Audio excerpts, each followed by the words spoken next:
Plan giving and trust services is probably a term that is fairly new to most. We've been called trust services traditionally, but there may be more about planned giving, even though planned giving may be a rather new term to many. There may be more about planned giving that you are familiar with than you might think. Trust services is really not done outside of North America and Australia, the South Pacific Division. And so I'm kind of starting to use more the term planned giving because that's what we do around the world in all divisions is planned giving.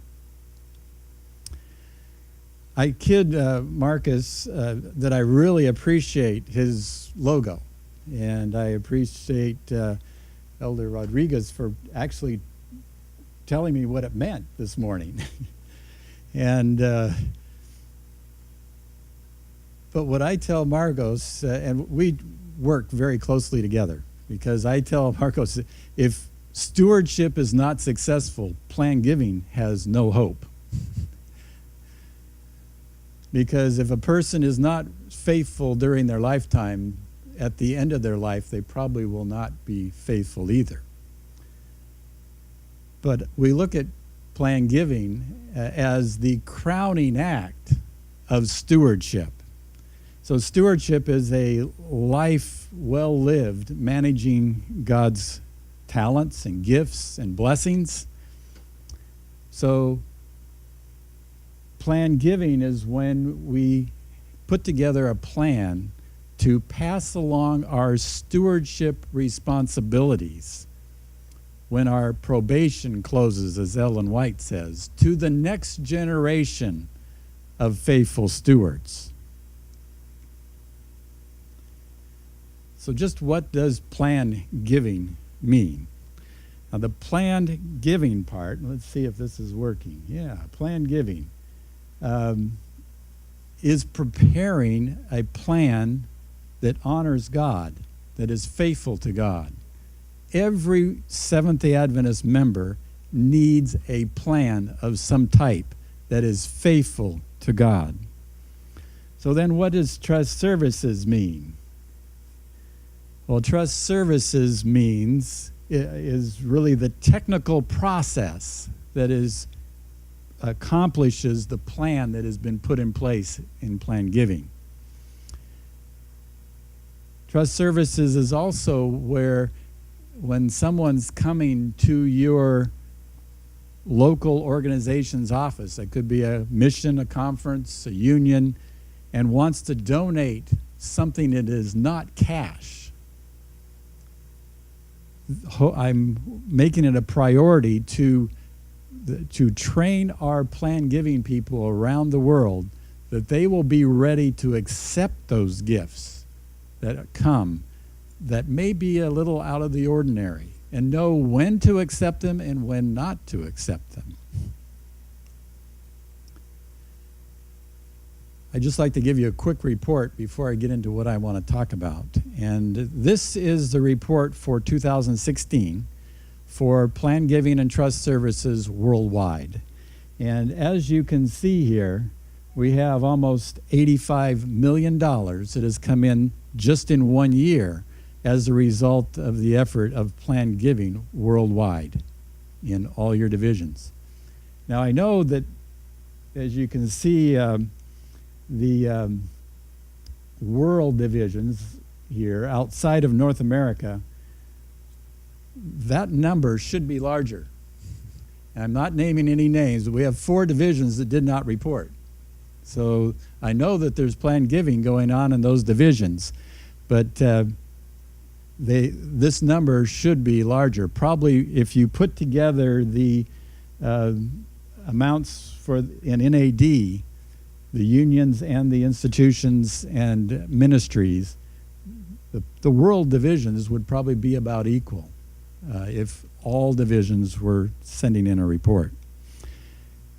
Now, since records have been kept, starting in 1968, there's been $1.9 billion that has come in as a result of planned giving and trust services. That's almost $40 million a year average during that period of time, 48 years. I have some people tell me that it's not worth doing planned giving. Enough said. Now, the planned giving and trust services directors and the stewardship directors around the world are really the front line in a warfare that's going on in this planet. Those who are leading out in these areas are the only ones in the church, the Seventh-day Adventist Church, that are just tasked specifically with being involved with this conflict between Christ and Satan. Now I've handed out to you, I believe everyone should have received one by now, the paper, the sheet of paper, yes. And that is what I'm going to be talking about for the next few minutes. The little book that I gave you has it's a study on planned giving from the writings of Ellen White. So that's just a gift we're giving to you to give you some information about planned giving and trust services. And just know when I say planned giving, I mean planned giving and trust services. That gets a little long. So if I say planned giving, think both. Ellen White received a vision, and you have the original source. It is also in Counsels on Stewardship in an abbreviated form. But what I have given you comes from a Spirit of Prophecy, Volume 4, which is only available, as far as I know, in English. And I know that all of you, most of you, have the book Counsels on Stewardship available. That's why I gave you the other information. But this particular recording of Ellen White's vision is more complete than in Counsels on Stewardship, and that's why I've given it to you today. As the people of God approach the perils of the last days, Satan holds earnest consultation with his angels as to the most successful plan of overthrowing their faith. So that brings up two questions. Who are these people of God? And what is the plan that Satan is putting together to overthrow the faith of these people? If you read what I've given you, and I'm not going to read it all to you, and you look at the characteristics that Satan is, and he's the one speaking here in this vision. Ellen White is quoting Satan speaking to his angels. If you read the characteristics that he brings out on who his angels should target, those who keep the Sabbath of Jehovah, they bring up the claims of the law are still binding on individuals and humanity. The ministration of Christ in the heavenly sanctuary, this last work of man's salvation that is now going forward. These are those characteristics that Satan is pointing out to his angels. These are the people of faith to target. Who else can that be but Seventh-day Adventists? Does any other church on earth believe that there's a ministry going on in heaven today? I don't know of any. We've known since 1870 that this was Satan's plan. Now you would think that the plan would be to target, as Paul has made this list of works of the flesh in Galatians, that all these things would be the things that he would be targeting these people of faith, to help them, to seek to make them lose their faith.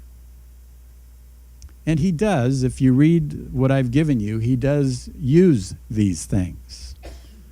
But what is it that he uses first to prepare people so they won't be able to stand up to these items that will separate them from Christ? And this is Satan speaking now, quoted by Ellen White. Go make the possessors of lands and money drunk with the cares of this life. Present the world before them in its most attractive light, that they may lay up their treasures here and fix their affections upon earthly things.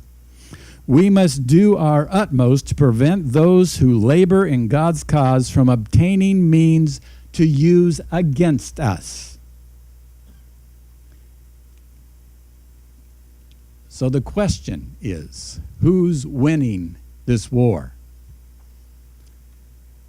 And Rob McIver, what Tim Aka was showing the numbers to us on Monday, it looks like the opposition is winning this war.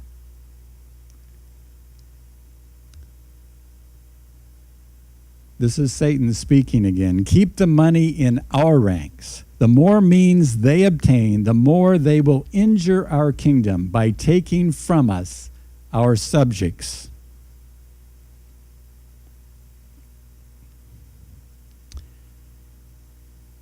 So why is stewardship and plan giving important? Continuing the quote from the slide before. For we know that every selfish, covetous person will fall under our power and will finally be separated from God's people. That's why what we do is so important. We are here to help our people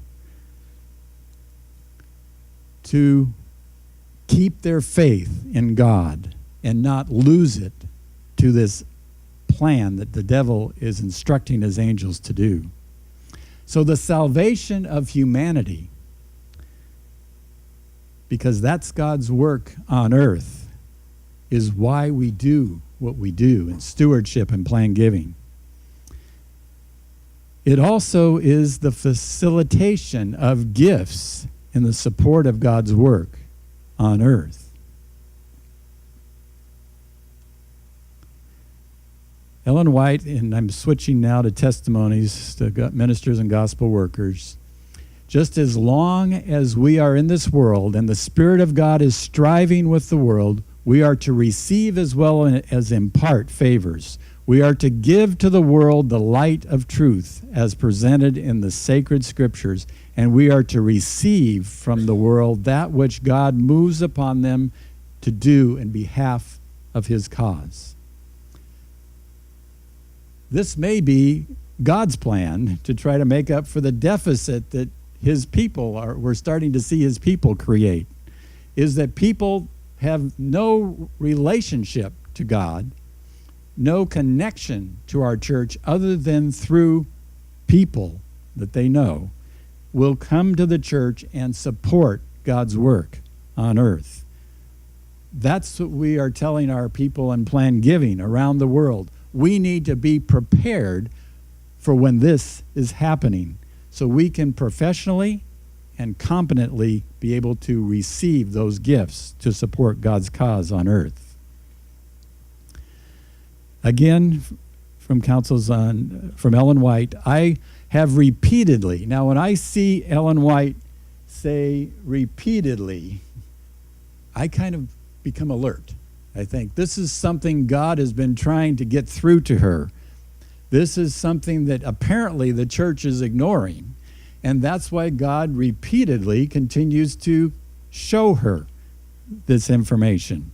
So I have repeatedly been shown that we might receive far more favors than we do in many ways if we would approach men in wisdom, acquaint them with our work, and give them an opportunity of doing those things which it is our privilege to induce them to do for the advancement of God's work. I'd just like to show you this little video as I complete what I...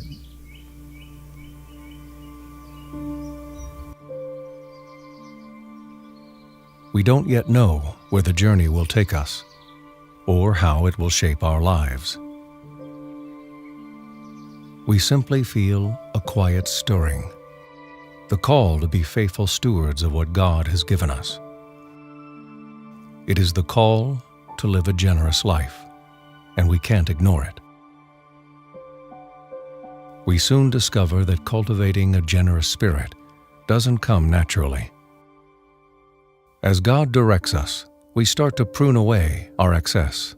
We make hard decisions, giving to others as we become aware of their need.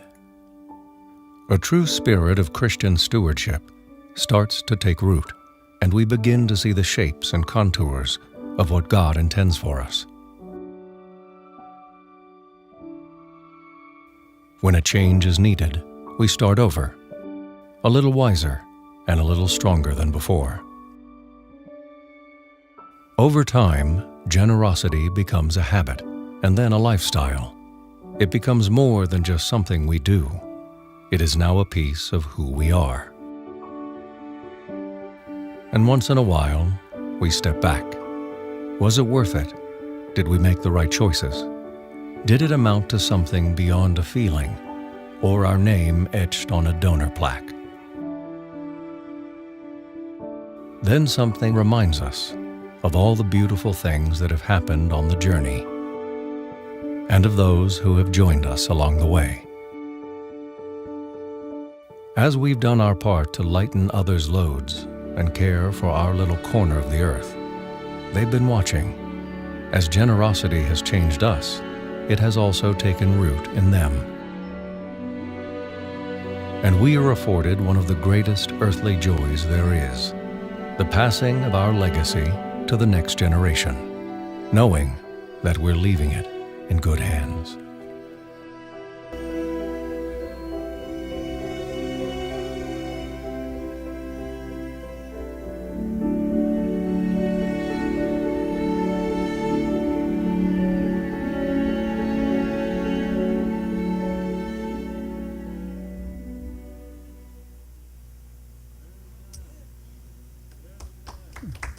That's what planned giving is all about, is we want to see a new generation of faithful stewards created.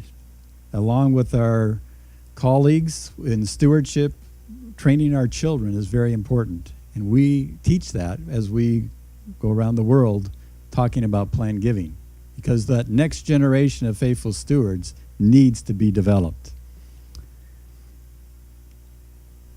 If you if you have any suggestions or questions, you can always email us at this email address. It comes directly to our office.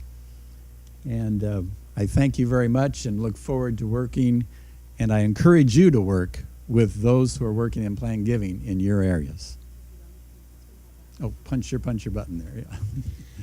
Port Moresby in Papua New Guinea is the only conference we have outside of Australia and New Zealand. They've asked for trust services. How does that process, how does the General Conference help them establish that? Well, they would work with Ian Royce, Yep. who is there in Melbourne. Yep. Melbourne.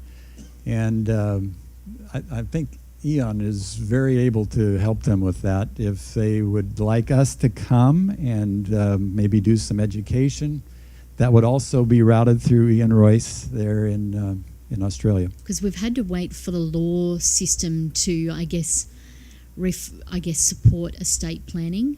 The previous sort of more tribal law is that the family could lay claim on it and dispute any will that's made, but laws have recently changed that enable estate planning to happen and not be refuted in court. You know, it's interesting that estate planning has been around a long, long time, much longer than laws, because the laws originated that we know today in about 1536, Henry VIII in England. But, you know, estate planning goes clear back to Abel and Abraham. And it works in a monetary-based economy. It also works in a commodity-based economy. So we have estate planning can be done anywhere under just about any circumstances. It certainly changes how you approach it, though. Yeah. But Ian Royce, I'm sure, would be glad to work with them. Yeah, but if we can be of help, we'd be glad to. Thank you.